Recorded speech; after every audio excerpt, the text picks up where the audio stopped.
Hello, and wow, where have I been with this? It's the test track, and I can let a secret out now about Glasgow Highlander, which is the engine on the front with its sister engine Black 5 behind it. About a week or so ago, I bought Glasgow Highlander brand new off of eBay. Never been run, nothing wrong with it. It said it's just still in its tissue paper in the box. Alright, so I was looking for a named Black 5, and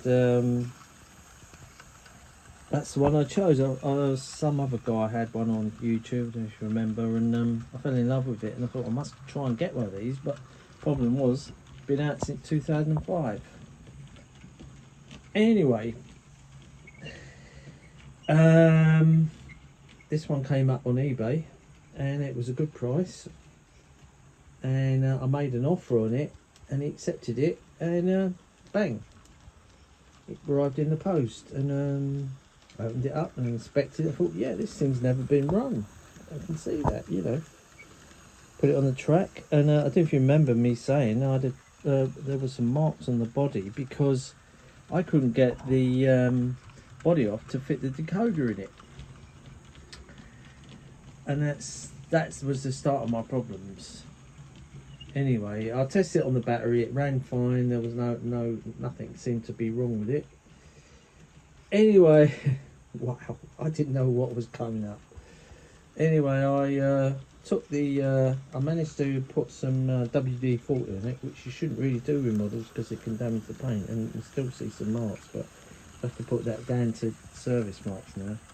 But yeah, I managed to get the screw undone and fit the decoder in. Fit the decoder in it, programmed it all right, off she went. Now, round about that point on the test track, also over there on that straight for some strange reason, and here on the same rake of wagons, because I haven't changed them, she was slipping, and it was just getting worse and worse. And I thought, what the hell is that? You know, there's something wrong with it. I couldn't believe it. Brand new model, and there's something wrong with it. Anyway, and that's when the strip down started. Now, what I should have done to cut out all the hours and hours, and I mean hours and hours and days that I've been working on this thing, I should have just sent it back and say, sorry, I don't want it. There's a problem with it. eBay covers you with a guarantee for that, and I think you can get your money back, all right? But I wanted it so bad, and I thought, could be something simple. So I started to look at it, and it started off by, I thought, I wonder if it's got split gears, which can happen on Hornby models, you know, and also other models. The gears split, the nylon gears split, and it causes the wheels to rotate on the axle, not getting any traction. And to get at them, you have to take the body off, take the motor out, you have to take out the base keeper plate, where they've got this really finicky system on the pickups, which picks up on one side of the chassis. Right, there's like a pin. This was odd. Anyway, I eventually got all the wheels out, and I couldn't see nothing wrong with the gears. You know, I got all the wheels out, but stupidly, when I went to put them back, I didn't realise that they're handed, and of course none of the motion would marry up, all right, and the con rods, and that's when, oh dear, so many problems. I couldn't get it to marry up, and of course the motion started getting bent and all that, and then problem after problem. And then the wires came off the motor. I tested the motor, bench tested it without checking the amps on it, amp draw, and all seemed good. You know, I thought, well, this is, you know, I held it, I gripped it with the wires on it. Oh, you should have seen it. The whole thing was in bits. Everything was off of it, you know, out of it. The idle gear, got an idle gear in there. I had the one behind it in bits. the body off of that, just to see how everything went, you know, and because that's slightly older but almost identical. Anyway, now I couldn't get the body back on. These locos, don't ever take one of these apart if you can help it, because they are a frigging nightmare, you know, to work on. But looking at it now, you'd never know that it had any problems, because it's as smooth as silk, you know, it's running in consist with the other engine. And yeah, that's the truth. So the engine you saw, what you thought you saw was the Glasgow Highlander running around, was in fact the body off of this on that one. All right, that's the secret. I never told you that. The only giveaway was the cylinders on that one aligned, and on this one I've painted them out. See that? It's shining through a bit, but yeah, I've painted that model. That was lined once, like the one in front, but I got rid of the lining because I like the look of it. It's a bit naff because it's, you know, rough paint, but there you go, I still like it. Anyway, I've now got two working black 5s, and just to show you what, because she's still running in technically, again after all that pulling around, and you've got to make sure all the screws are in the right holes. Even the screws for the front pony truck don't fit in the back, they're all different. Every single little screw, every little where the motor mount is, that's got to be lined up properly and screwed in.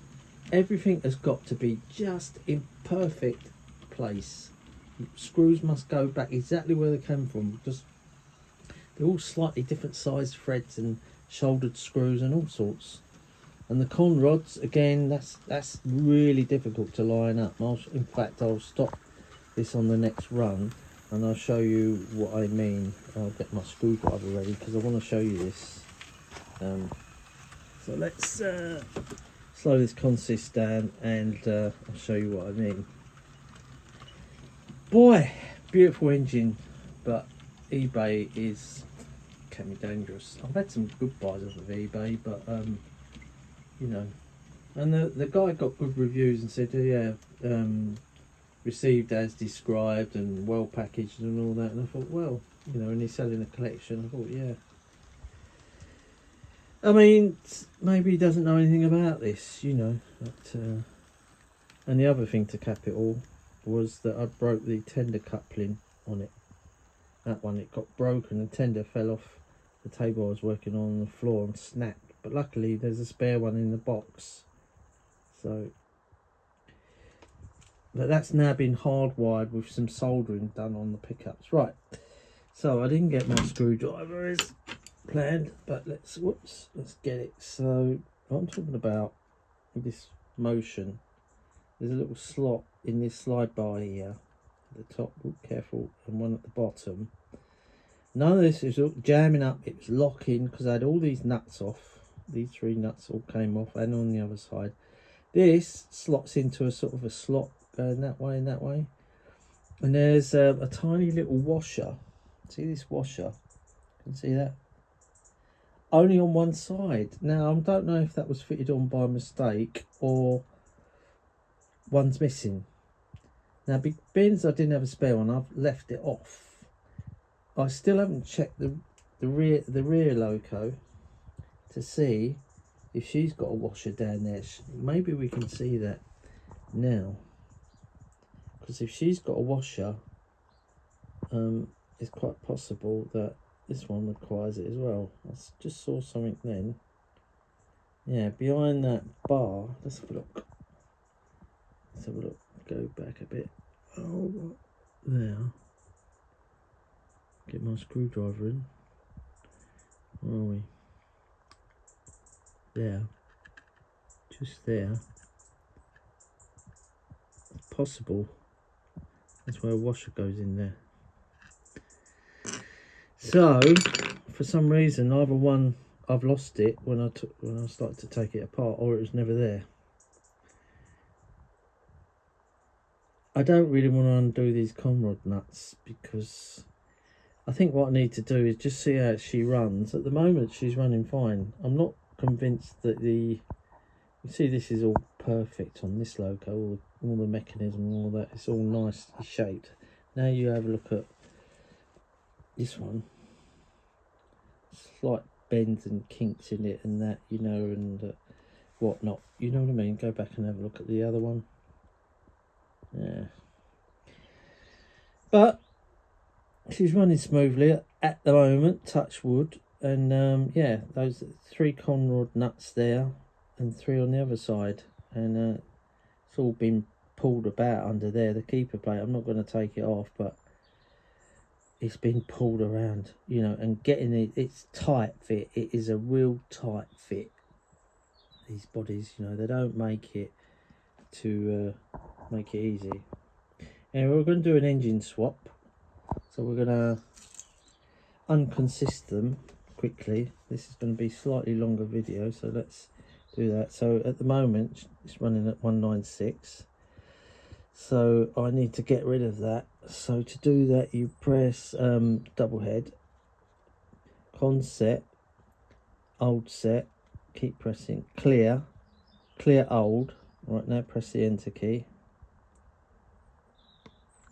once. Now I believe they should be unconsisted.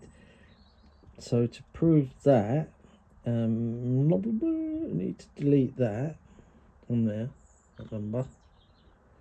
Now we deleted the consist. Now we want to call up the loco number. So that's loco. Now this one's 196, so we'll just type that in. 196. Press enter. Now set the speed. 14128. Oops, no, jumped.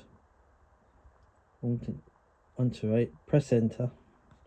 Right, that's on the slow speed. Now we're going to uncouple them.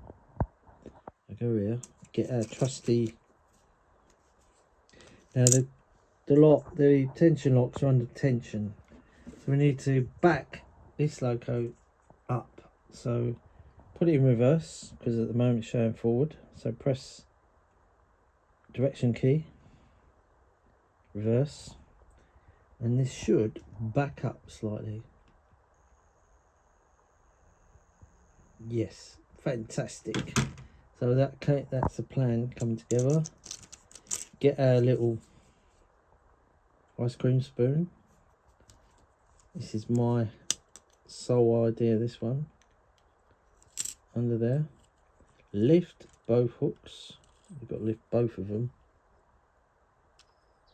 There you go. Have to align that properly. Leave it, and then put the engine in forward gear. So press forward, direction key, forward. This should now move off. Yep, brilliant. So we'll take that forward of the points. See, she's running beautifully on her own. It's not getting any assistance off the other engine. We'll take that away. I'm going to back her in the siding over there. Now it's a bit stiff going on that curve because it's not meant to go around those curves. So we're going to back her in, change the points. That one's already set. Reverse, the Glasgow Highlander. I keep calling it Golden Highlander. Right, reverse.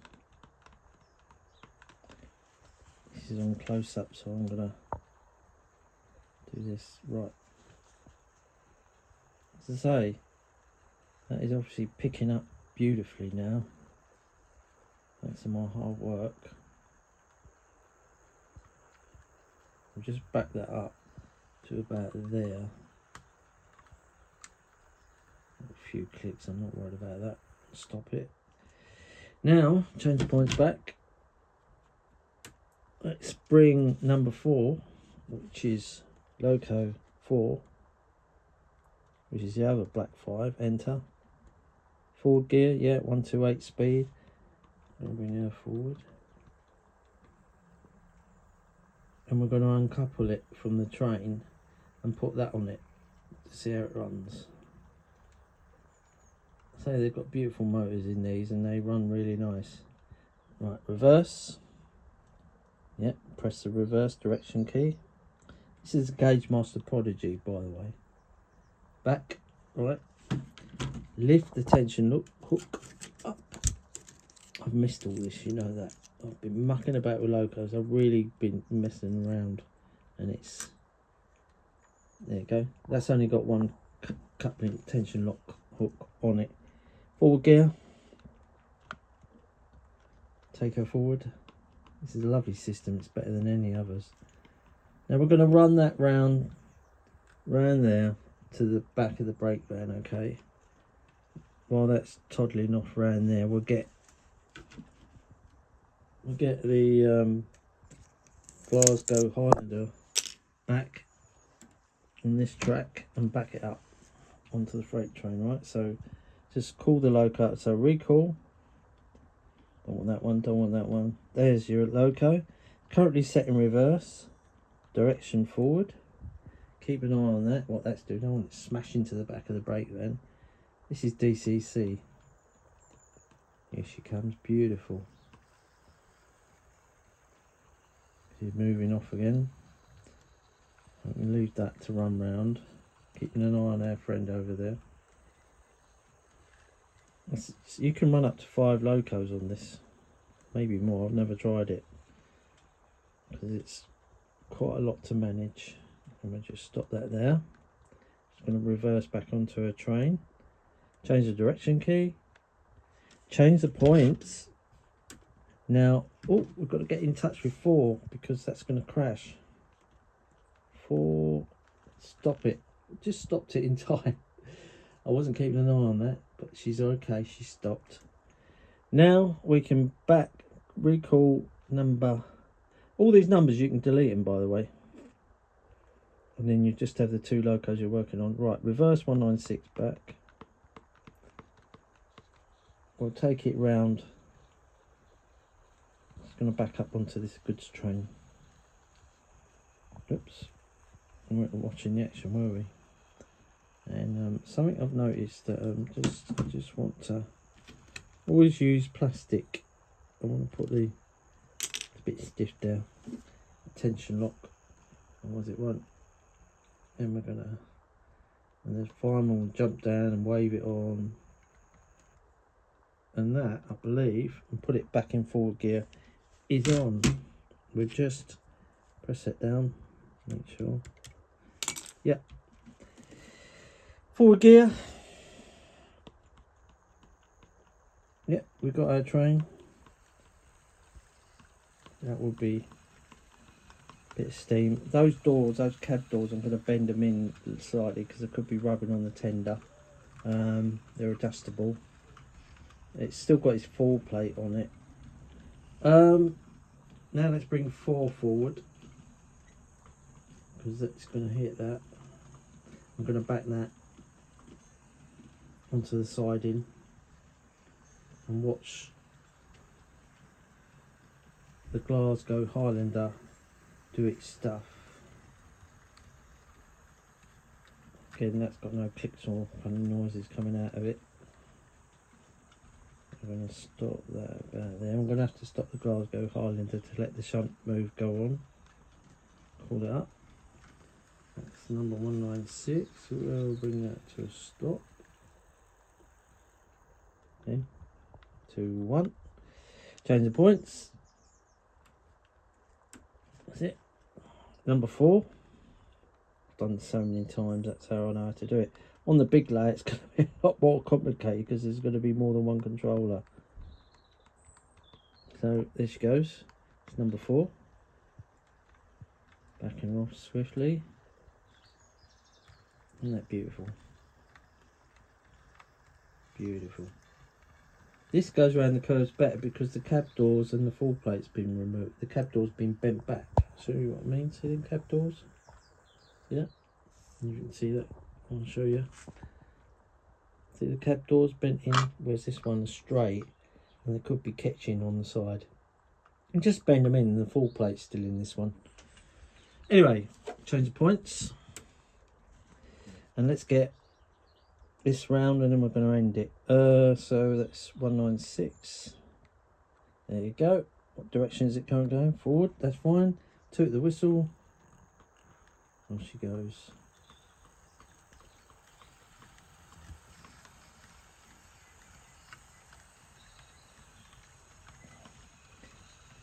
Now let's see.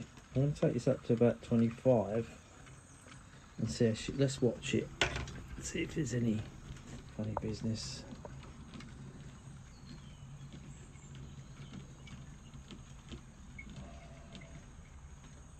Have a look.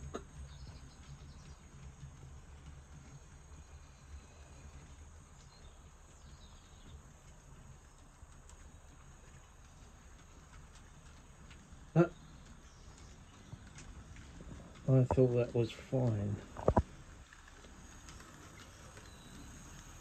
Not a sound. I've worked so hard on this thing. I must have put about 2-3 days work into this thing to get it like this. But you shouldn't have to do that with brand new engines anyway. It just goes to show. Anyway, I'm going to call it a day because I'm going to box these two back up again. They've been out in this garage, cold garage, for quite a few days now, and it won't be doing any good. All the boxes. And thank you very much for watching. And I've still got 2 locos I'm working on down there, and then one of them needs weights adding to it. It's working, just needs these lead weights putting in, which I bought, fishing weights, which I'm not sure is going to work. And the other one just needs possibly a new motor. It's the M7 tank. One's the BT Well tank and one's the M7 tank, and they're both slightly in bits in there. One's a sort of Dapol Kerno and the other one's a Hornby. Anyway, thanks for watching, and I'll see you again. Bye.